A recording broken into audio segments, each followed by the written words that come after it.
I was standing here again, it is because I need to complete my pathway certificate in time. I need to finish it as soon as possible, so that's why you see me at here for 2 weeks.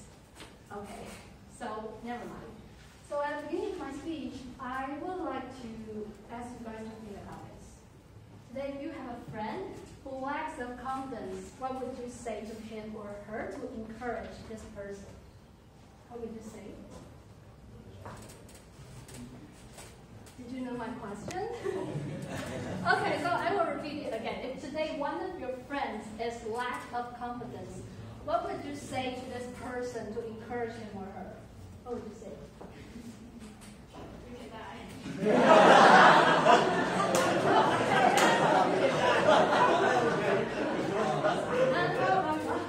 You can do it.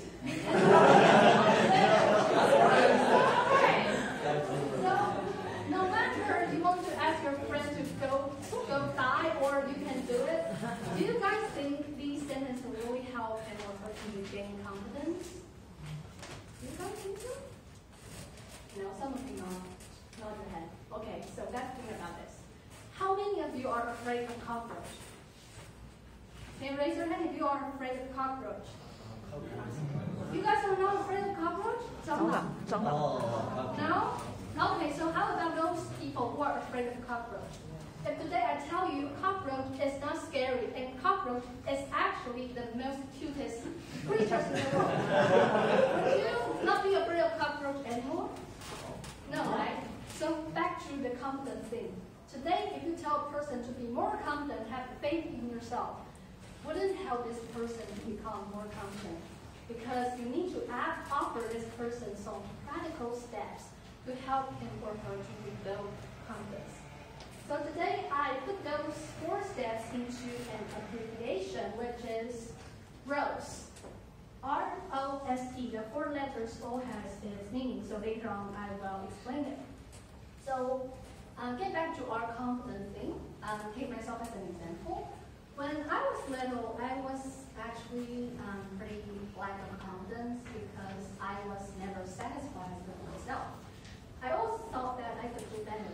I always thought that I could be more beautiful. My skin color should be whiter. My eyes should be bigger. My chin should be shorter. And I am never satisfied. So when I was little, I actually always dreamed about being better. And in my subconsciousness, there's a perfect version of me.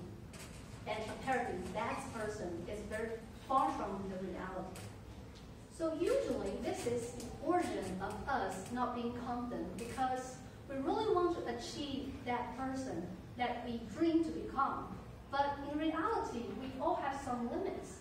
And in our role, there is something that you can change, but there is something that you cannot change too. So take myself as an example again. When I was little, I really hoped that I could become more beautiful, like probably a supermodel, or I hope that I can become as smart as Bill Gates, but I could never achieve these things. So these reality make me become really, really unhappy.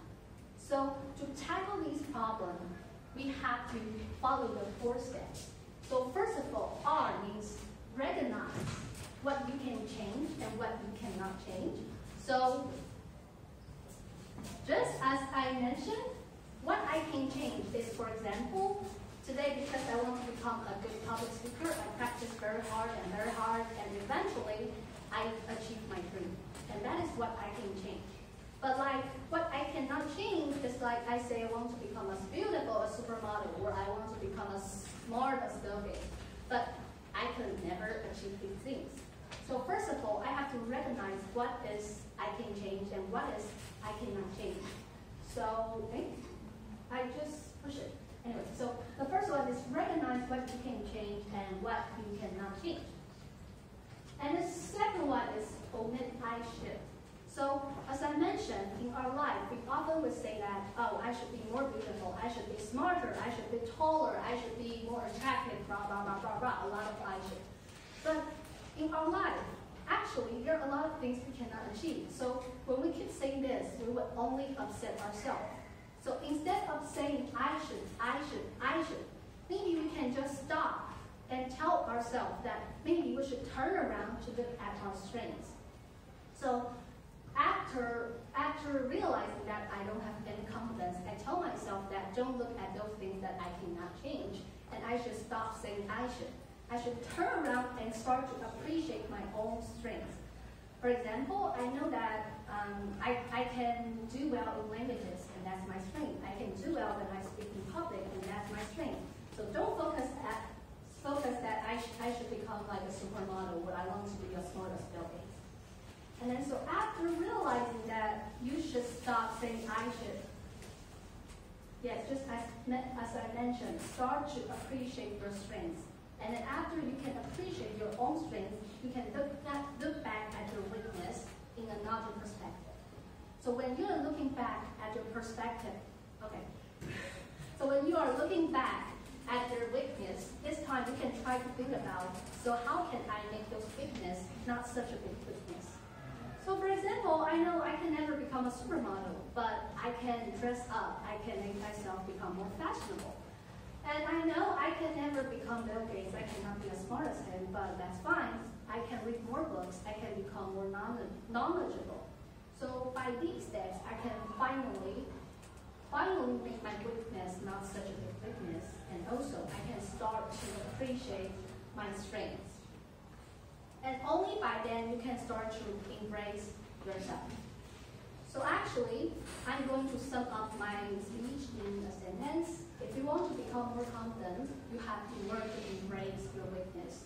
So just as I mentioned, first of all, recognize what you can change and what you cannot change.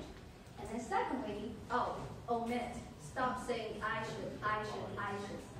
And then S, start to appreciate your own strength and start to think about how you can make your weakness a little bit less. And then you can embrace yourself.